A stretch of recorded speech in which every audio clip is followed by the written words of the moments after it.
नमस्कार। इस वीडियो में हम कारा में जनन विधियों के बारे में पढ़ेंगे।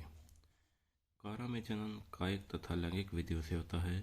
इसमें बीजाणुओं का अभाव होता है। कायिक जनन की विधियाँ। एमिलम स्टार्च। कुछ जातियों में मुख्य अक्ष की निचली पर्व संधियों की ताराकृत कोशिकाओं जिनमें एमिलम स्टार्च पाया जाता है, ये थैलस से अलग होकर नया थैलस बनाती हैं। दूसरी विधि है पत्रकलिकाएं या बुलबुल्स। मूलाभासों पर छोटी छोटी संरचनाएं होती हैं जिन्हें पत्रकलिकाएं कहते हैं। ये चिरकालिक अंग के रूप में कार्य करती हैं और मूलाभासों से पृथक होने के पश्चात नया थैलस बनाती हैं। तीसरा है अनियमित पत्रकलिकाएं। कुछ जातियों में मुख्य अक्ष या मूलाभासों की निचली पर्व संधियों से कुछ पार्श्व उदर्थ के रूप में कोशिकाओं के समूह पाए जाते हैं जिन्हें अनियमित पत्रकलिकाएं कहते हैं। ये कायिक जनन में सहायक होती हैं। दूसरा रिप्रोडक्शन है सेक्सुअल रिप्रोडक्शन या लैंगिक जनन। कारा में प्रगत या एडवांस विषम युग्म की लैंगिक जनन पाया जाता है। इसके जननांग अन्य शैवालों की अपेक्षा अधिक जटिल होते हैं। नर जननांग पुंदानी अथवा ग्लोब्यूल और स्त्री जननांग अंडदानी अथवा न्यूक्यूल कहलाते हैं। कारा की अधिकांश जातियां समजालिक अथवा उभयलिंगाश्रयी होती हैं और इनमें जननांग सानिध्य में होते हैं। उभयलिंगाश्रयी यानी एक ही पादप पर जननांग दोनों जननांगों नर जननांग और मादा जननांगों का पाया जाना। कुछ जातियां एक लिंगाश्रयी होती हैं या विषमजालिक होती हैं। इनमें दोनों प्रकार के जननांगों का निर्माण भिन्न भिन्न पौधों में होता है। ग्लोब्यूल तथा न्यूक्यूल का निर्माण एक समय में होता है। उपरोक्त चित्र में हम जननांगों की स्थिति देख सकते हैं कि न्यूक्यूल और ग्लोब्यूल का निर्माण सानिध्य में या पास पास होता है। पुंधानी अथवा ग्लोब्यूल। परिपक्व पुंधानी की भित्ति 8 कोशिकाओं से निर्मित होती है जिन्हें सील्ड कोशिकाएं कहते हैं। शिशु अवस्था में इनमें पीले वर्ण पाए जाते हैं, लेकिन परिपक्व अवस्था में नारंगी अथवा लाल रंग की हो जाते हैं। प्रत्येक सील्ड कोशिका के केंद्र से एक बेलनाकार कोशिका विकसित होती है जिसे मेन्यूब्रियम कहते हैं। इसका विस्तार मेन्यूब्रियम के केंद्र की ओर होता है। मेन्यूब्रियम के दूरस्थ छोर पर गोलाकार कोशिकाएं होती हैं जिन्हें प्राथमिक कैपिटोलम कोशिकाएं कहते हैं। इन कोशिकाओं के विभाजन से द्वितीय कैपिटोलम कोशिकाओं का निर्माण होता है। इन कोशिकाओं के शीर्ष पर पुंधानी तंतु होते हैं। इन तंतुओं की प्रत्येक कोशिका से पुमाणु का निर्माण होता है। जैसा कि चित्र में हम देख सकते हैं कि मेन्यूब्रियम कोशिका से के ऊपर की ओर प्राइमरी कैपिटोलम सेल्स का निर्माण होता है और प्राइमरी कैपिटोलम सेल्स के ऊपर सेकेंडरी कैपिटोलम सेल्स का निर्माण होता है। सेकेंडरी कैपिटल्स के ऊपर एंथ्रीडियम फिलामेंट्स का निर्माण होता है जो कि पुमाणु या एंथ्रोजोइट्स का निर्माण करते हैं। पुंधानी अथवा ग्लोब्यूल का विकास। पुंधानी का निर्माण सीमित वृद्धि की शाखाओं पर विकसित पर्वसंधि की अविभक्त सतह पर परिधीय कोशिकाओं की परिणत विभाजन से 2 कोशिकाएं बनती हैं जिनमें से बाह्य कोशिका पुंधानी प्रारंभिक का निर्माण करती है।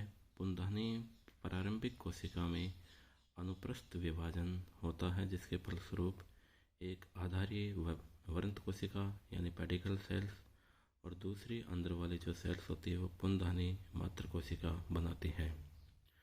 पुंधानी मात्र कोशिका में उदग्र विभाजन होते हैं यानी खड़े विभाजन होते हैं जिसके फलस्वरूप 4 कोशिकाएं बनती हैं जो कि चतुर्भुजी रूप में व्यवस्थित होती हैं। इनमें पुनः अनुप्रस्थ विभाजन होता है जिसके फलस्वरूप 8 कोशिकाएं बनती हैं जो कि अष्टांश व्यवस्था में व्यवस्थित होती हैं।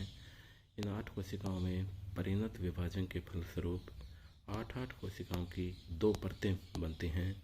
पुनः एक बार फिर परिणत विभाजन होता है, जिसके फलस्वरूप 8 कोशिकाओं की 3 अरीय परत यानी रेडियल लेयर्स बनती हैं और प्रत्येक परत में 8 कोशिकाएं होती हैं। जो इनमें से अब 3 परतों में से बाह्य परत 8 सील्ड कोशिकाओं का निर्माण करती हैं, जबकि मध्य परत की कोशिकाएं पुंधाने के केंद्रक की ओर अग्रसित होकर 8 मैनुब्रियल कोशिकाएं या सेल्स बनाती हैं और भीतरी परत की 8 कोशिकाएं मैनुब्रियल कोशिकाओं के शीर्ष पर स्थित होती हैं। चित्र के माध्यम से हम देख सकते हैं कि